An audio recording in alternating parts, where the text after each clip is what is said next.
特别是中国的这个我们叫做金融和财政系统之间到底是不是要打通界限，一级市场和二级市场之间的这一种划分啊。那么现在呢，在国际央行的运作手段上来讲，实际上已经是过时的一种划分方式了。中国在这一点上是不是要走国际化啊？那么同时呢，之前我们也为大家介绍到了这个自从吴清当上证监会的掌门之后可以说二级市场是一片叫好，一级市场是一片唱衰。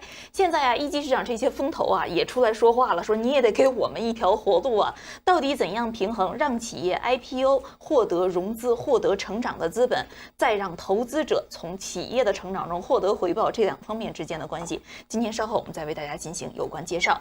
感谢给我们打赏的观众朋友们，感谢金山，感谢杨天，感谢麦团，感谢云水，感谢如是我们，谢谢这些观众朋友们对于我们的支持。明天同一时间我们再会。大家好，欢迎关注华尔街电视频道。本视频录制时间为美东时间5月21日。这期热点深度继续关注唐仁健任上落马，其实早前就有迹可循，而这件事处在一个非常关键的时间点，这其中不仅可能代表着习近平察觉到极大的国家安全级别隐患，还更进一步证实一个理论：习近平抓什么业务，这个业务就会成为腐败重灾区。唐仁健落马后，5月18日晚，农业农村部党组召开扩大会议，提出要深刻汲取唐仁健涉嫌严重违纪违法教训，要以零容忍态度严惩腐败，坚持一体推进，不敢腐、不能腐、不想腐。虽然唐仁健不像之前失踪的外交部长秦刚、国防部长李尚福和习近平有更为亲近的关系，但两人也至少面对面见过聊过。2019年8月，习近平到甘肃考察，当地官员中就有时任甘肃省省长唐仁健。而在之后的2020年，中央经济工作会议指出，要尊重科学，严格监管，有序推进生物育种产业化应用。按照中央部署，2021年中国启动转基因玉米和大豆产业化试点工作。2023年，中央1号文件要求加快玉米、大豆生物育种产业化步伐，有序扩大试点范围，规范种植管理。2023年试点范围扩展到河北、内蒙古、吉林、四川、云南5个省区、20个县，并在甘肃安排制种。中共官方媒体称，在任内，唐仁健是大力推广转基因作物和水稻上山的农业主管官员。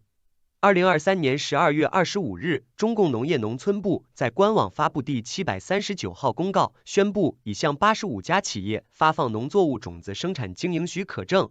其中包括26家公司的37个转基因玉米品种和10个转基因大豆品种获批。此前，中共当局批准商业化种植的转基因作物有棉花和番木瓜，批准进口用作加工原料的作物包括大豆、玉米、棉花、油菜、甜菜和番木瓜等。唐仁健、种子、甘肃联系起来看，就能再带出另一个名字——先正达。先正达不久前因为另一条新闻进入过媒体焦点。2024年3月底，在历经3年的尝试后，农业巨头先正达集团放弃了在上海90亿美元的 IPO 计划。路透社当时引述消息人士报道，中国有关部门敦促先正达集团撤回 IPO 申请的原因是担心规模庞大的新股发行将对动荡的市场产生影响。消息人士称，该公司尚未获得中国证券监管机构或国务院高层领导的批准，而这是进行大规模 IPO 的先决条件。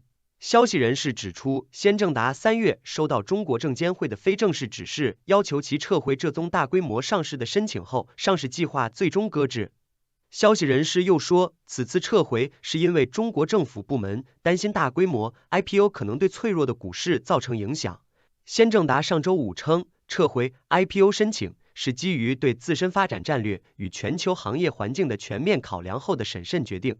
作为背景知识，先正达业务由2部分组成，3/4左右是农药为核心的农化业务，其他部分是种子业务，包括转基因种子。而全球农化种子市场是个高度集中的市场，长期以来，瑞士先正达、德国拜耳、巴斯夫、美国杜邦、孟山都和陶氏化学6家跨国公司构成了全球农化行业的6大巨头。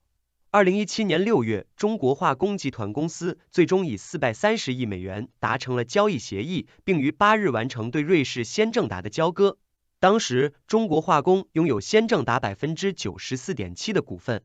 另一边，2017年4月，唐仁健成为甘肃省委副书记。在2019年1月9日至10日，甘肃省委举行年度经济工作会议上，甘肃省省长唐仁健发出了沉甸甸的省长质问：难道我们甘肃就应该垫底，应该落后吗？可能当时唐仁健想到的经济发展突破口之一，就是和育种制种相关。根据公开资料的介绍，甘肃河西走廊灌溉农业区历史悠久，是中国西北地区主要的商品粮基地和经济作物集中产区。由于有祁连山冰雪融水，在山路地带形成许多绿洲，这些绿洲彼此相连，加之光照充足、干燥少雨、昼夜温差大等气候优势，被誉为种子繁育的黄金走廊。到2024年，甘肃河西走廊已建成现代化玉米种子加工中心20个，玉米果穗烘干线65条，籽粒烘干线70条，小包装加工线164条，成为中国最为集中的种子生产加工技术中心。2023年8月，有报道提到，甘肃已发展成为全国最大的玉米制种基地和全国重要马铃薯种薯、瓜菜花卉种子生产基地。2023年，甘肃玉米植种面积165.5万亩，产种量6.8亿公斤，面积和产量分别比去年增加 4.9% 和 4.1%， 分别占中国玉米植种面积和总产量的 60% 和 70%。上面提到的中国时政观察人士认为，可能当时唐仁健被调去甘肃，就是为发展制种基地做准备，没想到现在把唐仁健自己栽进去了。目前，甘肃张掖还吸引了包括德国拜耳、科迪华、先正达中国、法国利马格兰等世界排名前10位的种业企业在张掖等地投资发展。在唐仁健落马前，中国化工园董事长、总经理双双被查。2024年5月11日，中央纪委国家监委官网宣布，中国化工园党委书记、董事长任建新、原党委副书记、总经理杨兴强涉嫌严重违纪违法，目前正接受中央纪委国家监委驻国务院国资委纪检监察组和浙江省监委纪律审查和监察调查。从2014年到2018年，两人在原中国化工集团搭班子近4年，双双亲历了视频前面提到的先正达收购案。任建新所领导的先正达收购交易被称为是蛇吞象式的收购资产报价的加上债务，交易成本总花费近500亿美元之巨，因此有资金微乎其微，其设计的交易结构叠床架屋，运用了极高的融资杠杆，从境内到境外搭建了3层架构，6个 SPV 公司，整个并购过程一波三折，而后来中国方面不得不将交易推进完毕，与其对外承诺了过高违约金不无关系。粮食安全是习近平执政10几年最为看重的问题。2012年12月，习近平总书记在中央经济工作会议上指出，我国有13亿人口，如果粮食出了问题，谁也救不了我们，只有把饭碗牢牢端在自己手中，才能保持社会大局稳定。2013年12月，习近平总书记主持召开中央农村工作会议，会议强调中国人的饭碗任何时候都要牢牢端在自己手上。这一句中国人的饭碗要牢牢端在自己手中背后，意味着的是大量的资源、政策都向农业特定领域倾斜，大量经费的注入带来的腐败现象不难想象。好了，以上就是今天热点深度所有内容，更多资讯可以关注6度简报网站，网址是6dobrief.com，在上面各位可以订阅各类符合您喜好的简报新闻，有免费套餐，也有更加专业的付费套餐供大家选择。今天的视频就到这里，我们下个视频再见。Newsweek published an exclusive story about plans to create a Chinese-run special economic zone on the island of Antigua that will have a port, a dedicated airline, its own customs and immigration procedures, and be able to issue passports. An international crypto services zone will offer opportunities to participate in cryptocurrency operations from mining to dealing. The Americas Quarterly reported that China has expressed interest in building a port complex near the Strait of Magellan at the southern tip of South America, which is considered the most important natural passage between the Atlantic and Pacific Oceans. From there, according to the Americas Quarterly, Beijing could grow its presence in the region and also project influence in Antarctica. And in late April, China held the first China, Latin America, and Caribbean States Space Cooperation Forum, which opened with a congratulatory letter from Xi Jinping applauding the high-level space cooperation partnership, in which he emphasized the benefits of marrying China's mature space technology with the unique geographic advantages of the countries in the Latin American Caribbean region. To discuss Chinese interests in and strategy toward the Latin American Caribbean region known as the LAC, I'm delighted to have as my guest today Leland Lazarus.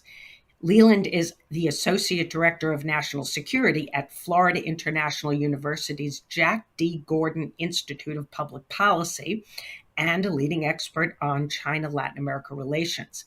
He formerly served as the Special Assistant and Speechwriter to the Commander of U.S. Southern Command and was a State Department Foreign Service Officer with postings in Barbados and China. Welcome to the China Global Podcast, Leland. Well, Bonnie, thank you so much. And also I want to thank you for affording me the opportunity to join you in Taiwan a couple months ago for the Taiwan-U.S. Public Policy Program. It was amazing. Fantastic. We were thrilled to have you with us. So let's start by laying some of the basic groundwork. What are China's interests in Latin America and Caribbean countries? And where does the region fit in China's overall foreign policy? Well, I would say that the relationship between China and Latin America and the Caribbean is mostly economic, but not only economic, right? So if you look over the past 2 decades, China-LAC trade was about $18 billion back in 2001, 2002. And last year, it ballooned to $450 billion. And that trade is so multifaceted. It goes from soy to Brazil or from Brazil and beef from Argentina. 60% of the world's lithium reserves are in Latin America and the Caribbean, specifically in the lithium triangle, so Argentina, Bolivia, and Chile. And 22 countries in the region are signatories of the Belt and Road Initiative. And so you've got, over the past 10 years specifically, you have very big scale hydroelectric dams, roads, bridges, all throughout the region. And that's all a net positive, of course, right? But depending on who you talk to, it is not only economic, right? Security folks would talk about DIME, right? Diplomacy, information, military, and economic.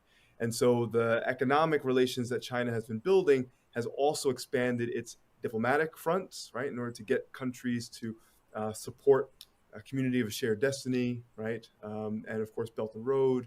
And also to pressure countries, specifically the 7 of the 12 countries in the world that still recognize Taiwan are in this region. So try to pressure those 7 to switch diplomatic recognition, information to have a more positive view about China, and then increasingly potential security dimensions of various projects and the dual use of those projects as well.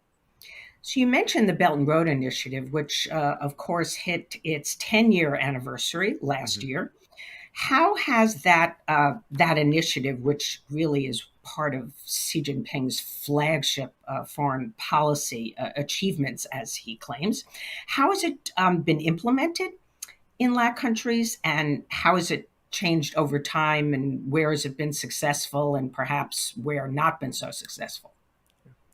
Well, I think over the past decade, various countries around the world have seen the good, the bad, and the ugly of Chinese BRI projects over the past decade. And Latin America and the Caribbean is no stranger to that.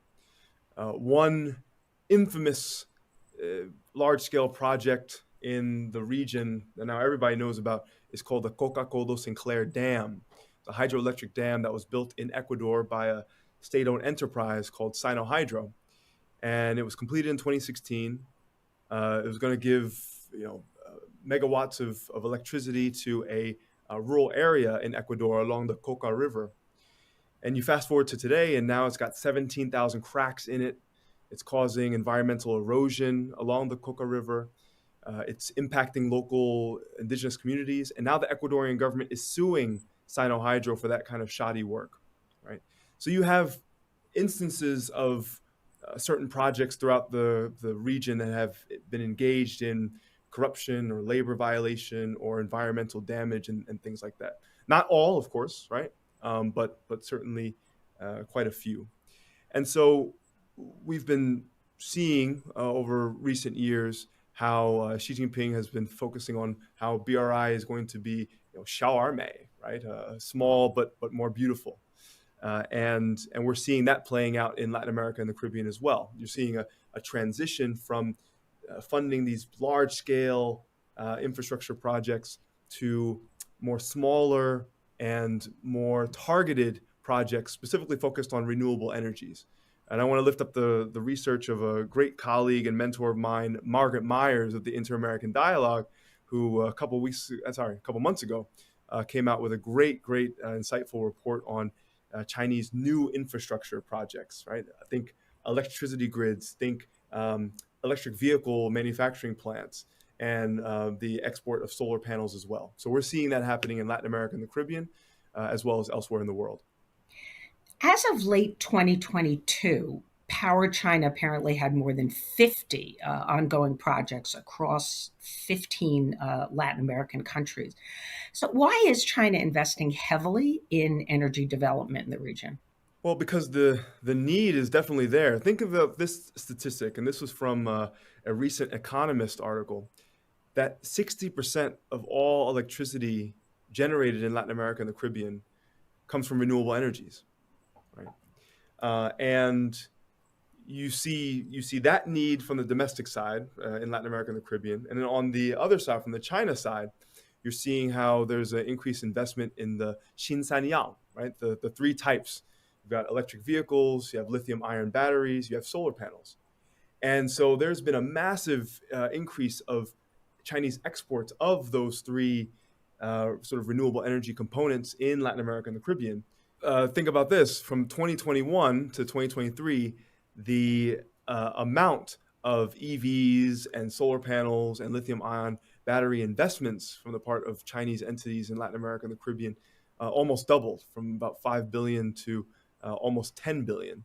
And 99% of the solar panels that have been imported to Latin America and the Caribbean come from China.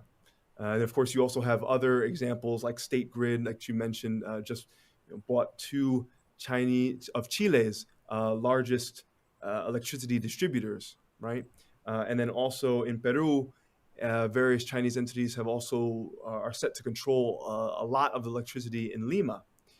And so you're seeing that increase over the years. Actually, there was a group of some FIU students this semester who really focused on mapping out all of Chinese energy projects throughout the region.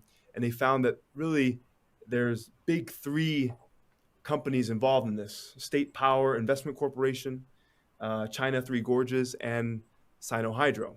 So we'll only see an increase in this going forward in the next few years. What about Huawei's penetration of the region? Does pretty much every country in Latin America and the Caribbean have a large Huawei presence? Yeah, well, it's interesting because folks have sort of looked at Huawei's presence as something new in the region, but especially with regard to 5G. But in reality, many countries have had Huawei to help set up 3G and 4G, right? So the infrastructure is already there in place. And so it's only a next logical step for Huawei to also provide 5G. And I also want to mention that Huawei's ground game is very unique and in many ways very effective.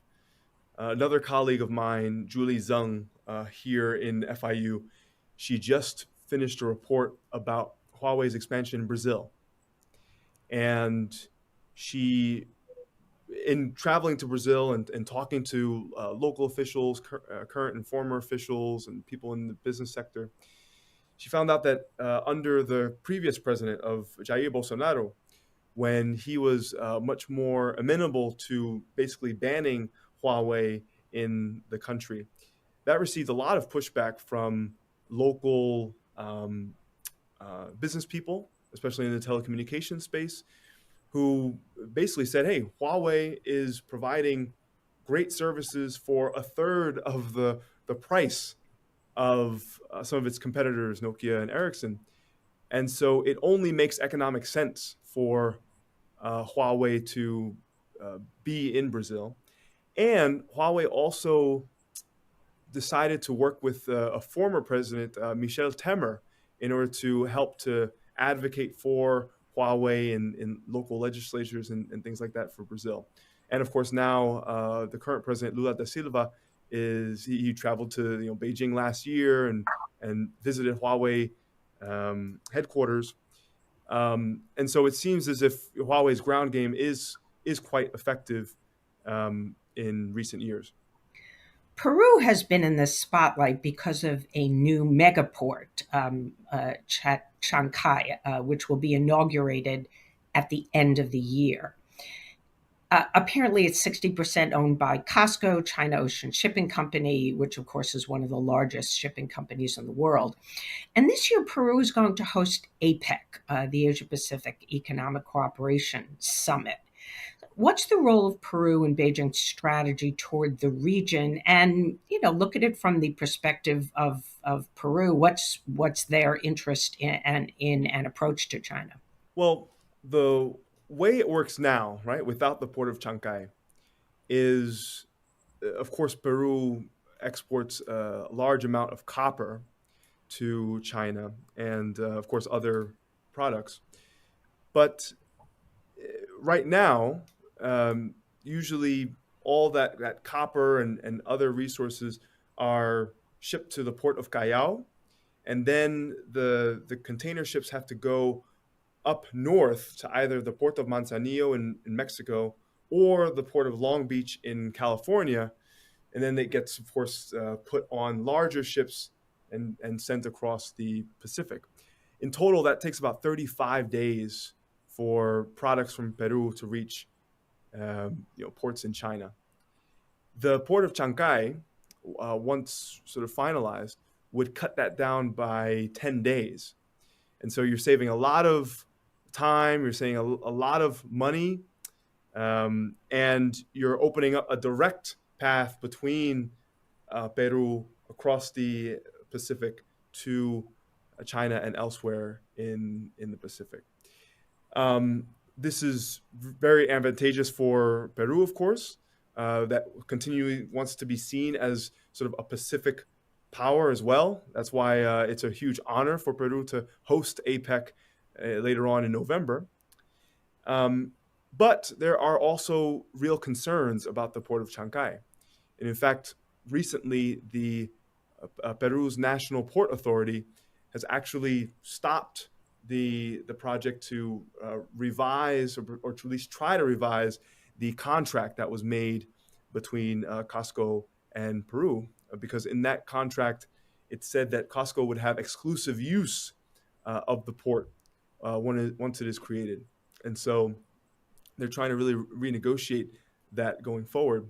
We'll see what will eventually happen, because I understand that Xi Jinping will visit Peru for APEC. And if this project is not kind of inked out by then, it could be a diplomatic fiasco. I also wanted to ask you about China's cooperation in space with the region, which of course is not new. It's obviously expanding. But China already has ground stations in Bolivia, Brazil, Chile, and Venezuela. And of course, their proximity to the United States has led to fears that they could be used to spy on U.S. assets. And as we discussed, the telecommunications equipment built by Huawei that's been installed in many LAC countries, some see these installations as leaving those countries vulnerable to cyber threats from China. So how do you assess the risks versus the benefits, and do the countries in the region assess the risks versus the benefits? The same conversations that the US and the EU are having now about dual use, right? To what extent are certain projects, especially key infrastructure projects, to what extent can they be used for commercial purposes and military or security purposes? And also, to what extent should our supply chains, should our economic trade be so dependent on certain countries that might not necessarily have our best interests at heart? So that same debate that's happening in the US and the EU and elsewhere is also happening in Latin America and the Caribbean. And just like what you said, Bonnie, I mean, there are various space facilities in the region. There are 11 in total. The most famous being Neuquén in Argentina. It was a space, or is a space ground station that was built by a subsidiary of the PLA Strategic Support Force. And the terms of the agreement for that ground station is that local Argentine officials can't actually access it, right? And so there's a very real concern that the same kind of technology that are in these ground stations and these satellite dishes that are, sure, they could be tracking Chinese satellites, they could be doing space research, but the same technology could also be used for telemetry and tracking of adversary or competitor satellites as well. And so that's the huge concern there. You're also seeing a ongoing debate about the potential dual use in telecommunications networks, safe city and smart city programs.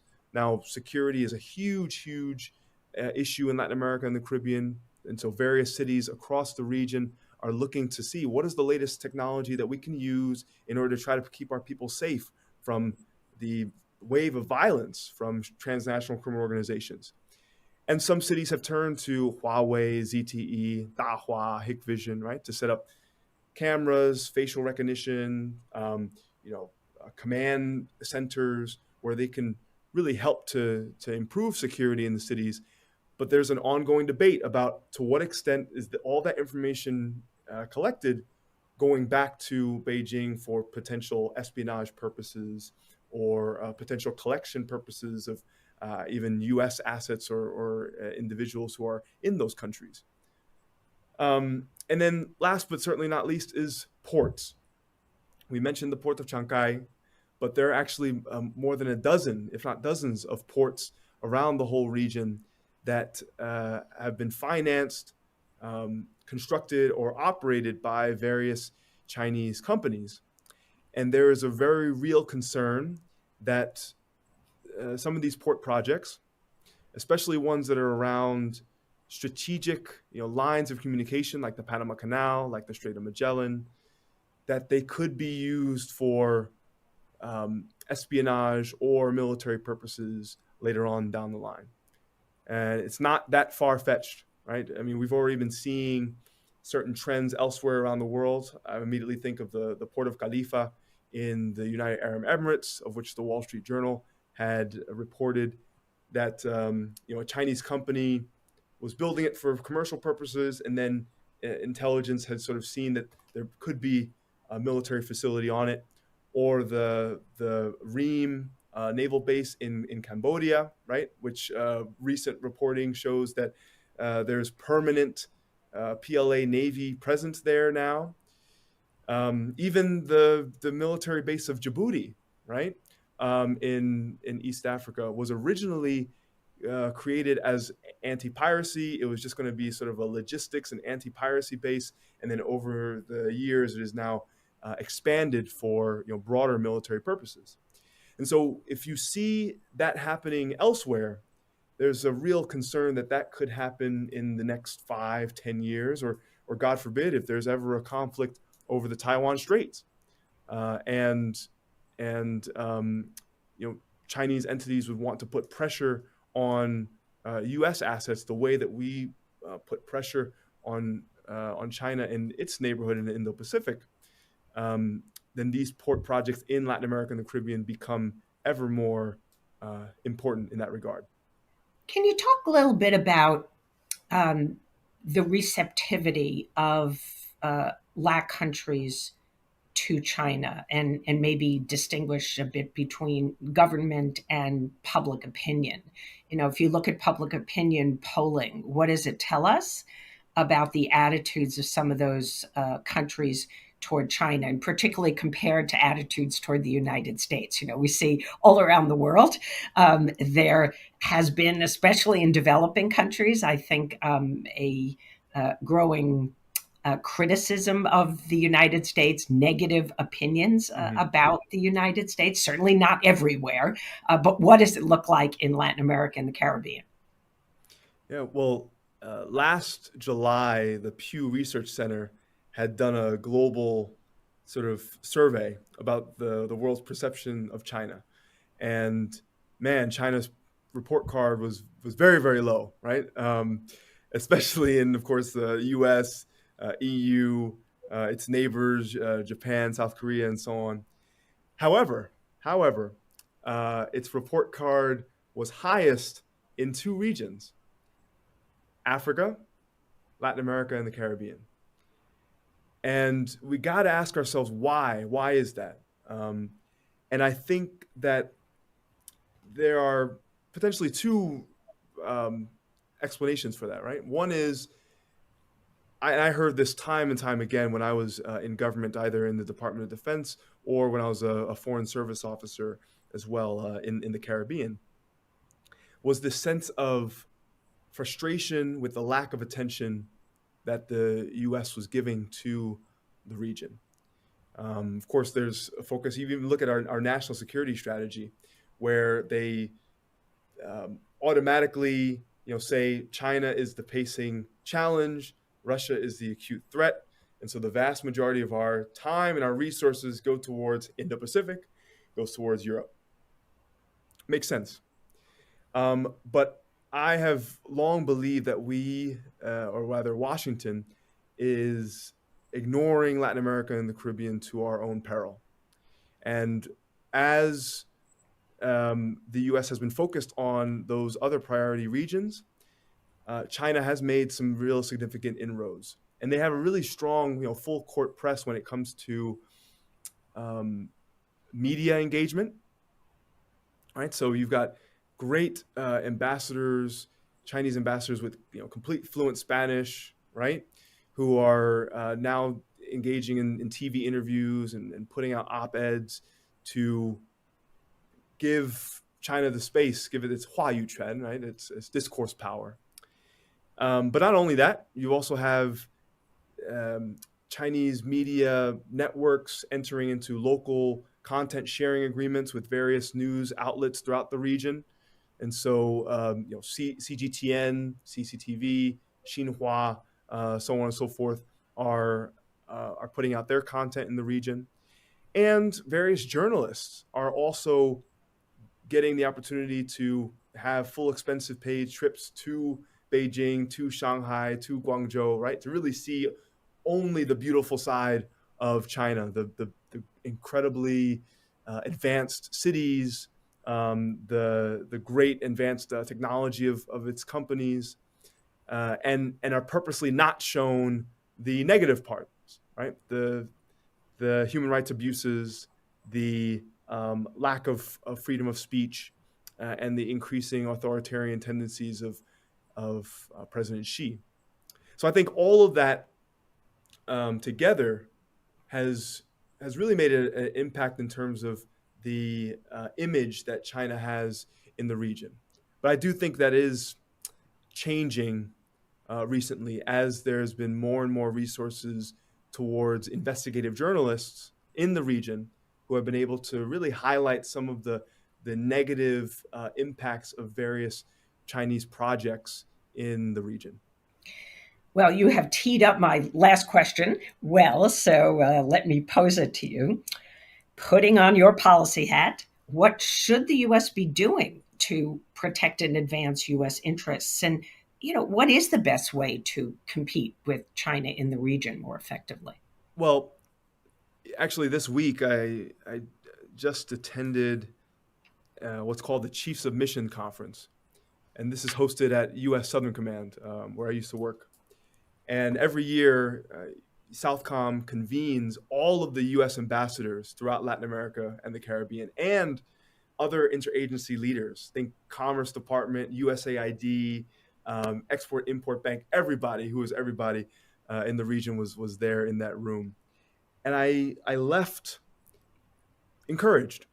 I think that Washington and the relevant stakeholders, they get it. They understand that we need to provide a viable alternative to what China is providing in the region. And there are programs happening right now in order to really provide that alternative. One is what the Biden administration calls the America's Partnership for Economic Prosperity, or APEP. Right? This is the Latin America version of the Indo-Pacific Economic Framework. And it focuses on workforce development for the digital economy and environmental protection and sustainability. There are 12 countries that are a part of it. I think the two crown jewels of APEP are Costa Rica and Panama. Both of them are really leading in being key nodes in the U.S. nearshoring or friendshoring for semiconductor supply chains. They will be two key areas where there will be advanced semiconductor packaging and testing. So those are the two areas. Costa Rica also has a digital center of excellence where various young people from across the region will be able to go there and learn about cybersecurity, artificial intelligence, quantum computing, and really all the jobs of the future.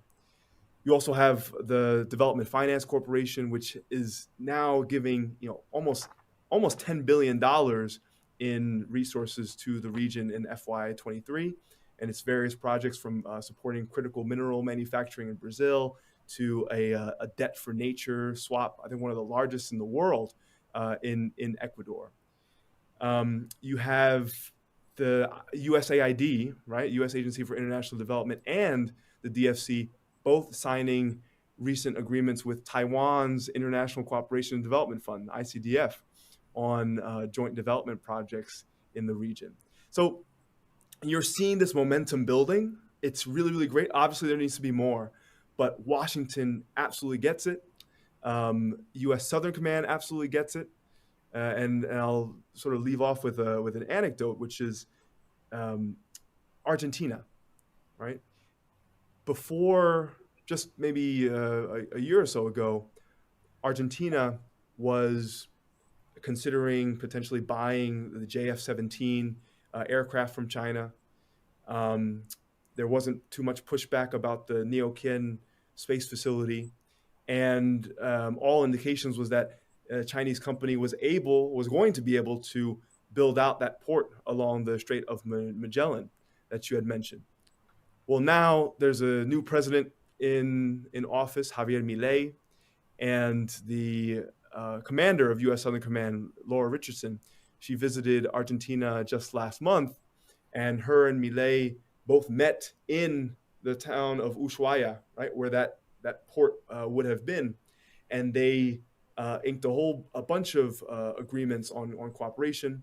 And then Milei also went on to visit with Elon Musk for Tesla in order to potentially talk about exploring lithium and how Tesla could use sort of Argentina lithium. And then he also traveled to Denmark in order to buy F-16s, right, instead of the JF-17s. So this is a perfect example of, again, how the narrative is shifting and how the relationship is shifting in recent years. And I can only hope that it will continue for years to come.